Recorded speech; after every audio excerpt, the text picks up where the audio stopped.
Hey, it's Max here with another video. Today's video is called Bitcoin for Beginners, and that's exactly what we're going to do. Break down the very basic building blocks of Bitcoin. So let's get to it. Bitcoin, with a capital B, is used to describe the concept of Bitcoin, as in the entire network, i.e. blockchain, mining, Mr. Satoshi, and everything else. But when we talk about sending a Bitcoin, as in the unit of digital currency, we use a lowercase b, or abbreviated as BTC.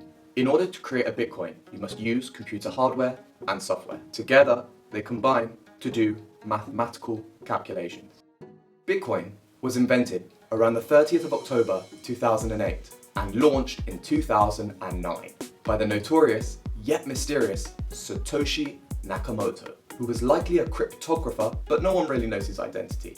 One plausible and likely explanation is that it may be more than one person, a group called the cypherpunks, who are known for their ideas on using computer and technology to defend the privacy and security of society, which they argue is often overlooked by corporations, banks, and governments. The incognito coder, or coders, birthed Bitcoin out of the idea that financial institutions should not serve as a middleman for online transactions, as every time you or I pay for something online, a small slither of that payment is collected by a third party, that being a bank or a financial payment platform. The solution that Satoshi proposed was a decentralized peer-to-peer system that was maintained and upheld by every individual or node that participated in the system. A special responsibility was placed on those that mined Bitcoin. The Bitcoin miners were to proceed according to a protocol called the Nakamoto Consensus that not only incentivized good mining behavior, but created greater value when they upheld the values of the protocol. This protocol is a technology called the blockchain. We will discuss the blockchain before moving on to Bitcoin mining.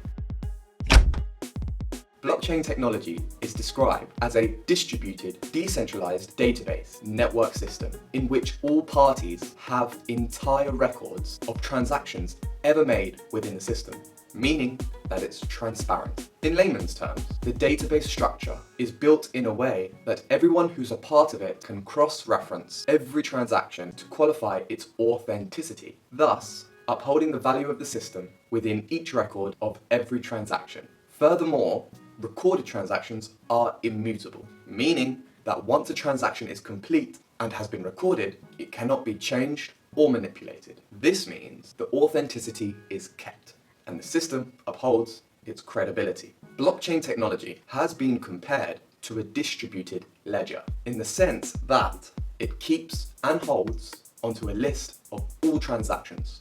The difference is, in this case, the ledger is accessible to each participant within the system. Now that you've been familiarized with blockchain, let's touch on mining. Mining Bitcoin. That term sounds strange, right?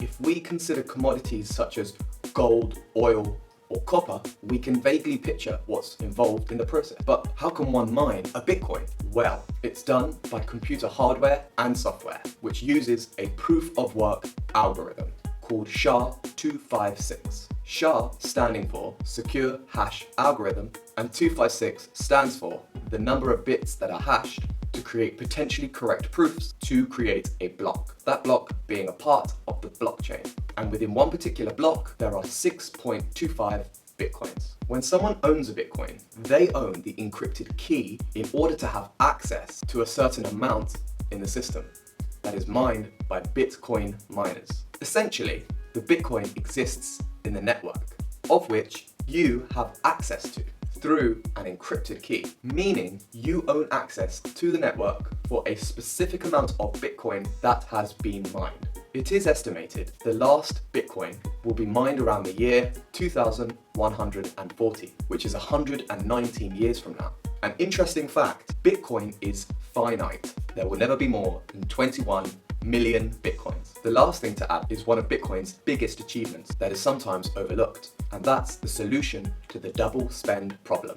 Through blockchain technology and the proof of work algorithm, the double spend problem is solved and gives viability to Bitcoin's workable structure. I've left the YouTube link so you can learn more about this if you'd like. Whoa!